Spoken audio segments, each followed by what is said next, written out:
Hello friends, मेरा नाम चंदन कुमार। हम लोग देख रहे हैं डीसी जनरेटर। डीसी जनरेटर में इससे पहले हम लोग देखें power stage in DC generator. अब हम लोग देखते हैं कंडीशन फॉर मैक्सिमम एफिशिएंसी। तो हम लोग देखते हैं सबसे पहले इफिशिएंसी। इफिशिएंसी इक्वल टू क्या होता है? तो इफिशिएंसी इक्वल टू होता है output by input. Output by input efficiency equal to होता है आउटपुट बाई इनपुट। परसेंटेज में निकालना है तो 100 से गुना कर दीजिए, परसेंटेज में निकालना है तो 100 से गुना कर दीजिए। हम लोग परसेंटेज में नहीं देते हैं। तो देखिए, तो जनरेटर के केस में आउटपुट क्या होगा, इनपुट क्या होगा। हम लोग शंट जनरेटर ले रहे हैं, शंट जनरेटर ले रहे हैं। तो देखिए, तो इस कंडीशन में आउटपुट क्या होगा, इनपुट क्या होगा। तो यहाँ से आउटपुट में मान लेते हैं करंट आई फ्लो कर रहा है, यहाँ से आई करंट जा रहा है और यहाँ इधर आई एस एच जा रहा है, शंट करंट। और इसमें जनरेटेड ईएमएफ ईजी है और आर्मेचर रेजिस्टेंस आर ए है। तो देखिए, तो इसमें आउटपुट हमको क्या मिलेगा, आउटपुट मिलेगा वी आई। आउटपुट क्या मिलेगा, वी आई। अच्छा, efficiency equal to output by input लिखे हैं, इसको लिख सकते हैं आउटपुट बटा इनपुट को लिख सकते हैं आउटपुट प्लस लॉस, यानी कुछ आउटपुट मिला होगा और कुछ लॉस हो गया होगा। तो एफिशिएंसी इक्वल टू लिखिए आउटपुट बाई इनपुट या output by output plus losses. देखिए, तो हमको आउटपुट क्या मिला होगा, यहाँ पे आउटपुट क्या मिला होगा, V I. Output voltage V load के अक्रॉस लोड में जाने वाला करंट आई, तो आउटपुट वी आई मिला। अब देखिए, तो लिखते हैं आउटपुट प्लस लॉसेस, यानी लॉस के आउटपुट क्या है, वी आई। लॉस क्या होगा इसमें लॉस होगा, एक कांस्टेंट लॉस होगा और एक वेरिएबल लॉस होगा, यानी आर्मेचर कॉपर लॉस। तो आर्मेचर कॉपर लॉस को दिखा रहे हैं आई ए स्क्वायर आर ए, और कांस्टेंट लॉस को दिखा रहा है पीसी से, कांस्टेंट लॉस पीसी। कहीं कहीं कांस्टेंट लॉस को आपको कहीं कहीं पे डब्ल्यू सी में लिखा हुआ मिल जाएगा।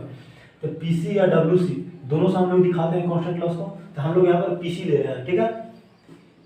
तो आउटपुट प्लस आउटपुट बटा आउटपुट प्लस लॉसेस। लॉसेस में क्या हुआ, एक आर्मेचर कॉपर लॉस जो कि वेरिएबल लॉस है, प्लस कांस्टेंट लॉस यानी पीसी। अच्छा, आप बताइए, हमको कंडीशन फॉर मैक्सिमम एफिशिएंसी निकालना है, यानी इसमें एफिशिएंसी कब चेंज होगा। एफिशिएंसी अगर इसको हम देखें, जैसे हम लिखते हैं function F, function F Y, function F T, ठीक है। F T, function F T लिखते हैं, तो इसका मतलब होता है कि जो फंक्शन है वो टाइम का फंक्शन, ये जो फंक्शन है वो टाइम का फंक्शन है। क्या, टाइम का फंक्शन, यानी टाइम के साथ ही वैरी करेगा, ठीक है। तो हमको बताइए, तो इसमें जो इफिशियंसी है वो किसके साथ वैरी करेगा। तो देखिए, लोड का वोल्टेज जो होता है वो लगभग कांस्टेंट होता है, लोड का वोल्टेज लगभग कांस्टेंट होता है, और ये जो पीसी है ये भी कांस्टेंट रहेगा। तो पीसी कांस्टेंट है, रेजिस्टेंस तो कांस्टेंट रहता ही है, वोल्टेज कांस्टेंट है। यानी जो आपका इफिशियंसी चेंज करेगा वो किस बात पर निर्भर करेगा, इफिशियंसी जो चेंज करेगा वो सिर्फ और सिर्फ आउटपुट करंट या बोल सकते हैं लोड के चेंज करने से, या बोल सकते हैं आउटपुट करंट का चेंज करने से आपको इफिशियंसी चेंज करेगा। तो जो चीज़ चेंज कर रहा है या वैरी कर रहा है उसी के अक्रॉस हम डिफ्रेंशिएट करके और जीरो रख देते हैं, तो वही वहाँ से हम लोग निकल रहा है कंडीशन फॉर मैक्सिमम एफिशिएंसी। यानी मैक्सिमम एफिशिएंसी निकालने के लिए या कोई फंक्शन में मैक्सिमम वैल्यू निकालने के लिए क्या करते हैं, उस फंक्शन को जिसके अक्रॉस वो वैरी कर रहा है, यानी जिसके साथ वो वैरी कर रहा है उसी के अक्रॉस उसको डिफ्रेंशिएट कर दीजिए और डिफ्रेंशिएट करके जीरो रख दीजिए। और उस केस में जो करंट आएगा, उस केस में जो करंट आएगा वो आएगा मैक्सिमम एफिशिएंसी का जो करंट होगा वो करंट आएगा उस केस में। तो देखिए, यहाँ हम लोग देख रहे हैं लोड करंट, यानी आई के साथ आपका एफिशिएंसी वैरी कर रहा है। तो हम लोग क्या करेंगे, मैक्सिमम एफिशिएंसी के लिए डी, तो हम लोग मैक्सिमम एफिशिएंसी निकालने के लिए क्या करेंगे, इसको डिफ्रेंशिएट करेंगे, D N D by D I. देखिए, तो इसको डिफ्रेंशिएट करते हैं, डी इसके अंदर क्या है, वी आई बटा V I plus I A square R A plus P C. अब देखिए, यहाँ पे एक चीज़, ये जो आई एस एच यानी shunt current, I S H का जो वैल्यू होता है वो वेरी वेरी लेस देन होता है लोड करंट आई एल। जो आपका शंट करंट होता है वो बहुत कम होता है लोड करंट से। लोड करंट आपको मिलेगा 50 एम्पियर, 70 एम्पियर। तो शंट करंट आपको मिलेगा 1 एम्पियर, 1.5 एम्पियर। तो शंट करंट लोड करंट की अपेक्षा बहुत कम होता है। तो हम लोग ये मान लेते हैं कि जो लोड करंट होता है वो लगभग इक्वल टू होता है आर्मेचर करंट के बराबर। लोड करंट आर्मेचर करंट के लगभग बराबर होता है। तो देखिए यहाँ जो आई दिखे ना, आई लगभग equal to I A, load current लगभग इक्वल टू आर्मेचर करंट। तो यहाँ जो आर्मेचर करंट है इसको हम लोग आई लिख दे रहे हैं। क्यों? क्योंकि दोनों बराबर है। तो देखिए लोड करंट को आर्मेचर करंट लिख दिए, यानी आई स्क्वायर आर ए। अब देखिए इसको डिफ्रेंशिएट कीजिए। तो हम आप लोग डिफ्रेंशिएशन में पढ़े होंगे, जब इस फॉर्म में रहता है डी एक्स बटा वाई बटा डी टी। एक्स और वाई दोनों टाइम का फंक्शन है। डी एक्स बटा वाई बटा डी टी, इसको हमको डिफ्रेंशिएट करना था। तो क्या करते हैं, सबसे पहले हम लोग वाई को यानी नीचे वाला को बाहर निकालते हैं और ऊपर वाला को डिफ्रेंशिएट करते हैं डी एक्स बटा डी टी। उसके बाद क्या करते हैं, माइनस ऊपर वाला को बाहर निकालते हैं और नीचे वाला को डिफ्रेंशिएट करते हैं डी वाई बटा डी टी। और बटा में क्या करते हैं, वाई स्क्वायर, बटा में वाई स्क्वायर। देखिए इसमें भी कुछ इसी तरह से करेंगे। सबसे पहले नीचे वाला को बाहर निकालेंगे, V I plus I square R A plus P C. अब डिफ्रेंशिएट करेंगे ऊपर वाला को, डी वी आई बटा डी आई माइनस, अब ऊपर वाला को बाहर निकालेंगे और नीचे वाला को डिफ्रेंशिएट करेंगे। ऊपर वाला को बाहर निकाल रहे हैं वी आई, और नीचे वाला को डिफ्रेंशिएट कर रहे हैं डी वी आई टी बटा D I, V I plus I square R A plus P C बटा नीचे वाला जो है उसका होल स्क्वायर कर देते हैं, यानी V I plus I square R A plus P C, इसका होल स्क्वायर इक्वल टू 0। देखिए तो इतना इक्वल टू 0 है।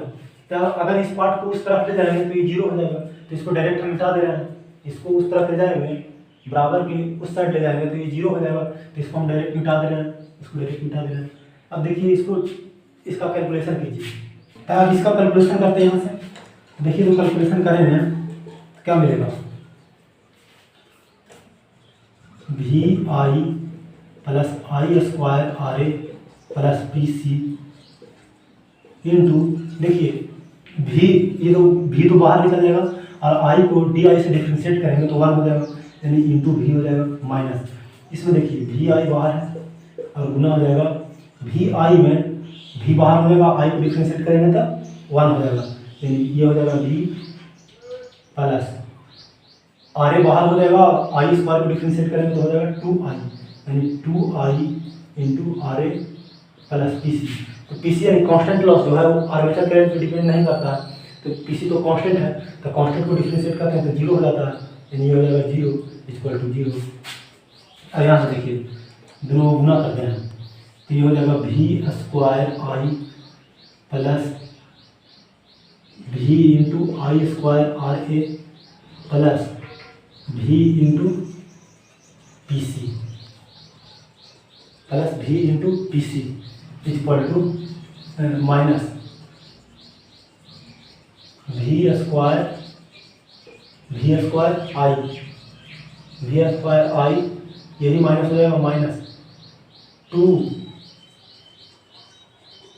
भी into I square R A, 2 भी into I square R A plus 0 को छोड़ देते हैं इक्वल टू 0। देखिए ये जो पार्ट है जो माइनस में है इसको उस साइड ले जाएंगे तो ये प्लस में हो जाएगा, यहाँ छोड़ देते हैं। देखिए ये प्लस में है ये और ये माइनस में, तो ये खत्म हो गया। अब देखिए क्या बच गया, भी इंटू पी सी बच गया, और ये यहाँ दो भी आई स्क्वायर आ रहे हैं और यहाँ 1 है, तो इसको इसमें से घटाएंगे तो कितना बच जाएगा, घटाएंगे तो कितना हो जाएगा, भी पी सी माइनस ये हो जाएगा, देखिए 2 है और ये 1 है, तो घट करके हो जाएगा माइनस भी into I square R equal to 0। अगर इसको 0 को उस साइड ले जाएंगे तो ये हो जाएगा भी पी सी इक्वल टू भी आई स्क्वायर आर ए, नीचे तक दिख रहा है। दिख रहा है, V P C into V I square R है। वी से वी खत्म हो जाएगा तो यहाँ से क्या निकल के आएगा, वी से वी खत्म हो जाएगा तो निकल करके आएगा आपका P C is equal to I square R A. यानी मैक्सिमम एफिशिएंसी के लिए आपका पी सी यानी कांस्टेंट लॉस जो होना चाहिए आई स्क्वायर आर ए के बराबर होना चाहिए। जहाँ आई क्या है, आई आपका लोड करंट है। हम बोले थे कि लोड करंट और आर्मेचर करंट लगभग बराबर होता है, तो यहाँ आई स्क्वायर आर ए को आप आई ए स्क्वायर आर ए भी लिख सकते हैं।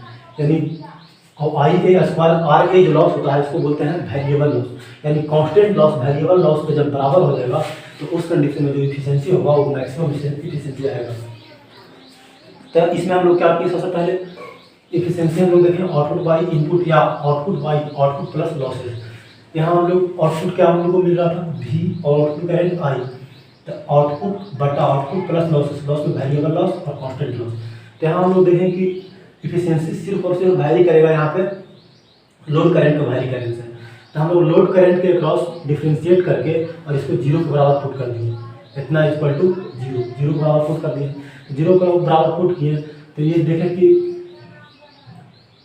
डी एक्स बटा वाई इस फॉर्म में था। तो इस फॉर्म को डिफ्रेंशिएट करने के लिए क्या करते थे हम लोग, वाई को पहले बाहर निकालते थे, नीचे वाला को बाहर निकालते थे और ऊपर वाला को डिफ्रेंशिएट करते थे। नीचे वाला को बाहर निकालते थे, देखिए नीचे वाला को बाहर निकाले, ऊपर वाला को डिफ्रेंशिएट किए, इसमें ऊपर वाला को बाहर निकाले और नीचे वाला को डिफ्रेंशिएट किए और बटा में पूरा नीचे जो था उसका स्क्वायर किए इक्वल टू जीरो रखे। तो जो स्क्वायर था उसको उस साइड ले जाते तो ऐसे भी जीरो हो जाता, तो उसको हम लोग खत्म कर दिए इसी स्टेप में। अब इसको कैलकुलेशन किए तो यहाँ से हमको निकल के आया P C equal to I square R A, यानी constant loss equal to variable loss I square R A. I क्या है लोड करंट, और लोड करंट और आर्मेचर करंट लगभग बराबर होता है, इसलिए आई स्क्वायर को आई ए स्क्वायर भी लिख सकते हैं। तो यहाँ से हम लोग क्या देखें कि मैक्सिमम एफिशिएंसी के लिए आपको constant loss equal to variable loss होना चाहिए। कंडीशन फॉर मैक्सिमम एफिशिएंसी में हम लोग क्या देखें कि मैक्सिमम एफिशिएंसी होने के लिए आपको variable loss equal to constant loss होना चाहिए, variable loss equal to constant loss होना चाहिए। और मैक्सिमम एफिशिएंसी हम लोग क्या देखें कि constant loss equal to variable loss होना चाहिए, यानी P C is equal to I A square R A. अगर यहाँ से आपसे पूछ देगा कि किस करंट पे अगर आपको दिया हुआ रहेगा कांस्टेंट लॉस दिया हुआ रहेगा और आर्मेचर का रेजिस्टेंस दिया हुआ रहेगा, तो आपसे पूछ देगा कि किस करंट पे एफिशिएंसी मैक्सिमम होगा, तो आप यहाँ से निकाल सकते हैं किस करंट पे मैक्सिमम एफिशिएंसी मैक्सिमम होगा। तो I is equal to P C बटा आर ए, ये आई स्क्वायर इक्वल टू निकलेगा। तो आई इक्वल टू निकालने के लिए क्या करेंगे, स्क्वायर को इस तरफ ले लेंगे तो अंडर रूट हो जाएगा, यानी I A equal to P C by R A. इस करंट पे आपका एफिशिएंसी क्या हो जाएगा मैक्सिमम हो जाएगा। तो हम लोग देखें कंडीशन फॉर मैक्सिमम एफिशिएंसी, यहाँ इसमें हम लोग निकाल के लाए कि जब कांस्टेंट लॉस वेरिएबल लॉस के बराबर हो जाता है तो उस कंडीशन में जो एफिशिएंसी आता है वो मैक्सिमम एफिशिएंसी आता है। हम लोग loss efficiency versus load current, हम लोग एफिशिएंसी वर्सेस लोड करंट का ग्राफ ड्रा करते हैं। यानी लोड करंट के साथ एफिशिएंसी का क्या रिलेशन होगा, इस तरह से ग्राफ जाएगा। देखिए ये एफिशिएंसी है और ये लोड करंट है, लोड करंट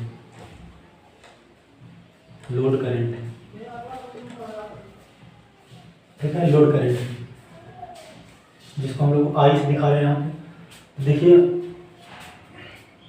यहाँ पे हम लोग शंट जनरेटर ले रहे हैं,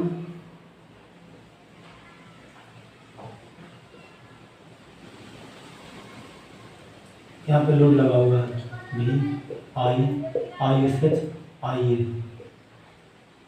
यहाँ से आई जा रहा है आई एस एच आई। देखिए तो इन दोनों के बीच हम रिलेशन देखना चाह रहे हैं, एफिशिएंसी और लोड करंट के बीच में हम रिलेशन देखना चाह रहे हैं। तो अगर लोड करंट जीरो होगा, अगर लोड करंट जीरो करें, देखिए तो इसमें अगर लोड करंट जीरो होगा यानी लोड नहीं लगा हुआ होगा और जनरेटर चल रहा है तो उस कंडीशन में एफिशिएंसी कितना होगा। तो देखिए लोड नहीं लगा हुआ है यानी लोड करंट जीरो है, लोड करंट जीरो है यानी आउटपुट जीरो है, आउटपुट जीरो है यानी ये जीरो हो जाएगा, ये जीरो हो जाएगा, ये जीरो हो जाएगा। लेकिन आपका कांस्टेंट लॉस तो होते रहेगा, यानी windage loss, friction loss, iron loss. तो उस कंडीशन में आपको एफिशिएंसी कितना मिलेगा, आउटपुट जीरो लेकिन कुछ लॉस हो रहा है यानी इनपुट कुछ ले रहा है, तो उस कंडीशन में आपका इफिशियंसी जीरो हो जाएगा। यानी जब लोड करंट जीरो होगा तो इफिशियंसी जीरो हो जाएगा। यानी जो ग्राफ होगा वो ऑरिजिन से स्टार्ट होगा, तो लोड करंट बढ़ाते जाएंगे। अब देखिए यहाँ से ग्राफ स्टार्ट होगा, अब यहाँ से ऑरिजिन से ग्राफ स्टार्ट होगा। अब लोड करंट हम लोग बढ़ाते जाते हैं तो एक समय ऐसा आता है कि इफिशियंसी मैक्सिमम हो जाता है। जब मैक्सिमम इफिशियंसी होता है तो उस कंडीशन में जो करंट आई इक्वल टू होता है वो हम आपको बताए थे, वो निकल के आता है PC by constant loss by RA under.